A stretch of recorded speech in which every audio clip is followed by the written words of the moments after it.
حضرت ابو دردہ رضی اللہ تعالیٰ عنہ سے یہ حدیث روایت ہے. آپ فرماتے ہیں کہ ہم حضور کی مجلس میں بیٹھے ہوئے تھے. ایک شخص حضور کی بارگاہ میں آتا ہے اور آ کر عرض کرتا ہے یا رسول اللہ،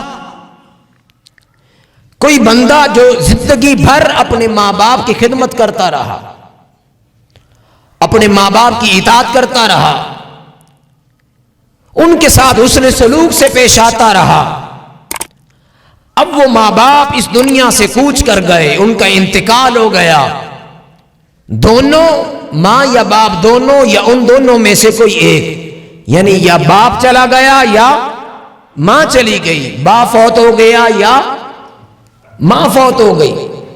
یا رسول اللہ، اب وہ ایسا کیا کرے یا اس کو کیا کرنا چاہیے جس کی وجہ سے اس کا فائدہ اس کے ماں باپ کو ہو؟ فائدہ کس کو؟ ماں باپ کو. تو اس پر تاجدار انبیاء صلی اللہ علیہ وآلہ وسلم نے ارشاد فرمایا، اے شخص، اے سوال کرنے والے، کچھ صورتیں ہیں تم اپنے ماں باپ کے ساتھ مرنے کے بعد بھی حسن سلوک کر سکتے ہو. اس کی کچھ صورتیں ہیں. آپ نے فرمایا کہ اس کی 4 صورتیں ہیں. کتنی صورتیں؟ 4. اس کی 4 شکلیں ہیں. ان میں سے پہلا ارشاد فرمایا کہ اگر تم چاہتے ہو کہ تمہارے والدین جو فوت ہو گئے، تمہاری ماں یا باپ جو اس دنیا کو چھوڑ گیا، اب تم چاہتے ہو کہ ان کے ساتھ حسن سلوک کرو، فرمایا کہ اس کی پہلی صورت یہ ہے کہ ان کے لیے دعا کرو، استغفار کرو. اللہ کی بارگاہ میں عرض کرو کہ باری تعالی وَقُلْ رَبِّ ارْحَمْهُمَا كَمَا رَبَّيَانِي صَغِيرًا، کہ باری تعالی میرے ان ماں باپ نے بڑی محبت کے ساتھ مجھے پالا، بڑی رحمت سے، بڑی محبت سے، اپنا سکون، اپنا چین، اپنا آرام، سب کچھ میرے آرام کے لیے قربان کر دیا. دن کو بھی میری ذات پہ قربان کر دیا، رات کو بھی میری ذات پہ قربان کر دیا میرے آرام کے لیے. باری تعالیٰ تو تو رحمان ہے، تو تو رحیم ہے، تو تو 70 ماؤں سے بڑھ کر اپنے بندوں سے محبت اور پیار کرنے والا ہے. باری تعالیٰ میرے ماں باپ اب تیرے پاس آ گئے، تیرے مہمان بن گئے، تیری بارگاہ میں حاضر ہو گئے. باری تعالیٰ میرے ان والدین کے ساتھ رحم کا معاملہ فرما، ان کی خطاؤں کو معاف کر دے اور ان کو جنت میں جگہ عطا فرما. تو حضور نے فرمایا کہ والدین کے ساتھ مرنے کے بعد حسن سلوک کی ایک صورت یہ ہے کہ اس کی اولاد اپنے ماں باپ کے لیے دعائے استغفار کرے. کیا کرے؟ دعائے استغفار، ان کے گناہوں کی معافی اور ان کے درجات کی بلندی کے لیے اللہ کی بارگاہ میں دعا کرے. اب اس کی تائید میں ایک اور حدیث مبارکہ آتی ہے جو مسلم شریف کی، مسلم شریف کی حدیث مبارکہ ہے جس کے راوی حضرت سیدنا ابو ہریرہ رضی اللہ تعالیٰ عنہ ہے.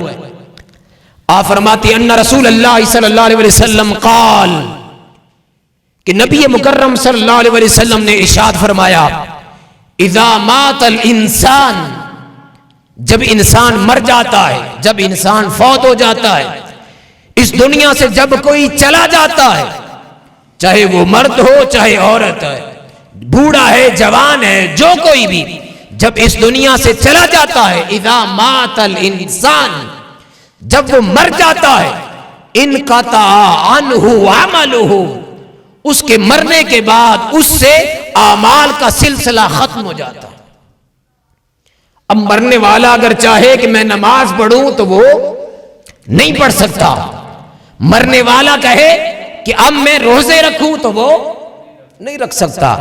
اب وہ کہے کہ میں مال صدقہ کرتا ہوں، میرے پاس تو بینک میں بڑا پیسہ پڑا ہوا ہے، میرے پاس جائیداد ہے، میں وہاں پر مدرسہ بنوا دیتا ہوں، مسجد بنوا دیتا ہوں، مگر مرنے کے بعد وہ اس پر قادر نہیں. فرمایا کہ جب انسان مر جاتا ہے، اس کی وفات ہو جاتی ہے، انقطع عنہ عملہ، اس سے اعمال کا دروازہ بند ہو جاتا ہے. اب وہ عمل کرنا بھی چاہے تو وہ نہیں کر سکتا. ما سوائے الا من ثلاثۃ، مگر 3 کام ایسے ہیں جو مرنے کے بعد بھی اس کا فائدہ اس کو ملتا رہتا ہے مرنے والے کو. یعنی اس کی وفات کے ساتھ وہ 3 کام ختم نہیں ہوتے، باقی ہر عمل اس پر بند ہو گیا، ہر نیکی اس پر بند ہو گئی. مرنے کے بعد اب اس کو کچھ فائدہ نہیں، مگر 3 کام ایسے ہیں جو مرنے کے بعد بھی اس کو اس کا فائدہ ملتا رہتا ہے. ان میں سے پہلا حضور نے فرمایا الا من صدقۃ جاریۃ، فرمایا کہ صدقہ جاریہ وہ اس کا پیسہ جو اس نے کسی ہسپتال پہ لگا دیا، اس کا وہ پیسہ جو اس نے مسجد میں خرچ کر دیا، اس کا وہ پیسہ جو کسی بچے کی اس نے تعلیم دلوا دی، اس پر مال خرچ کیا، کسی کو گھر بنوا دیا، تو زندگی کے اندر اس نے کہیں پہ کنواں لگوا دیا. صدقہ جاریہ جس سے ہمیشہ کے لیے لوگ فائدہ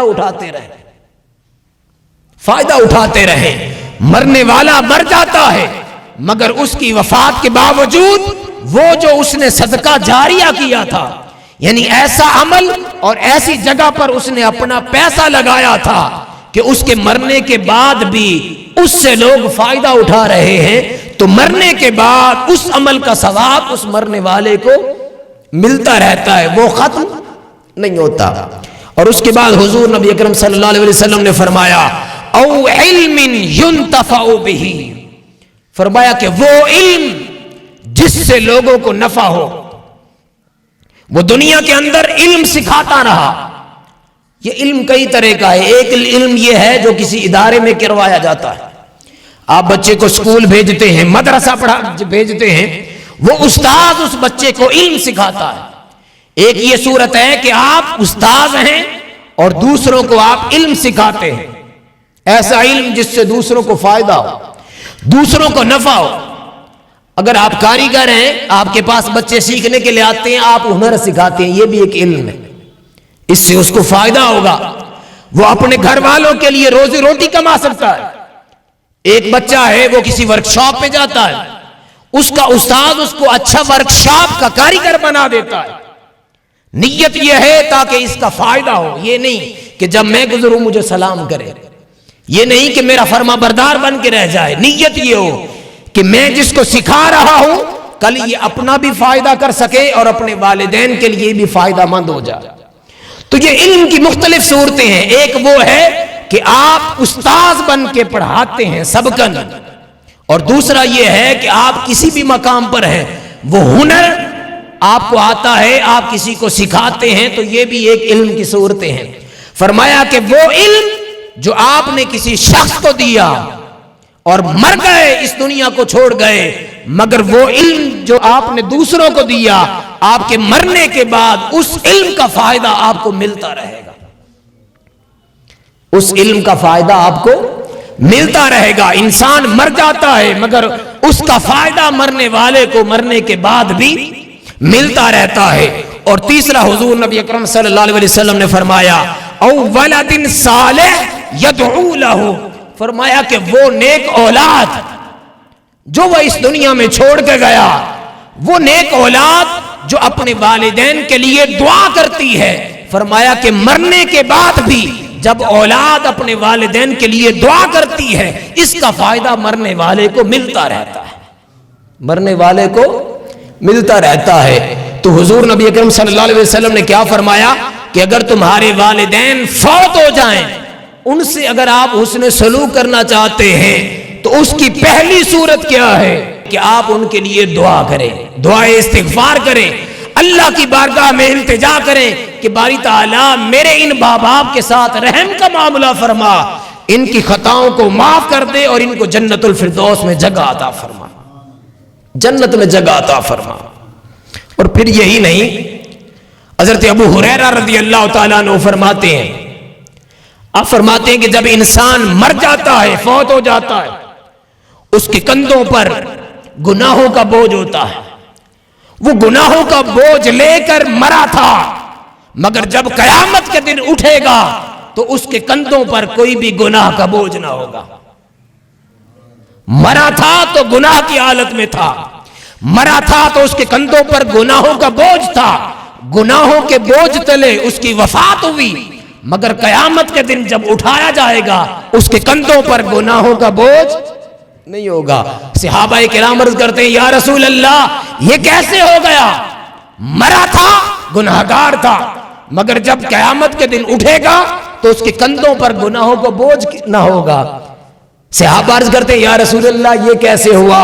تو حضور فرماتے ہیں اس کی وجہ یہ ہے کہ وہ اپنی اولاد چھوڑ کے گیا تھا دنیا کے اندر، اس کی اولاد اس کے لیے دعا کرتی رہی، دعائیں استغفار کرتی رہی، اس کے گناہوں کی معافی مانگتی رہی، ان کی دعاؤں کی وجہ سے اللہ پاک نے اس کے گناہوں کو معاف کر دیا، یعنی اس کا کندھا جو گناہوں کے بوجھ تلے دبا ہوا تھا اللہ نے ان کو معاف کر دیا۔ ہم نماز میں پڑھتے ہیں، اسی میں بھی دعا کرتے ہیں رب اجعلنی مقیم الصلاۃ ومن ذریتی ربنا وتقبل دعا ربنا اغفر لی ولوالدی، کہ باری تعالیٰ میری بخشش فرما اور میرے ماں باپ کی بخشش فرما۔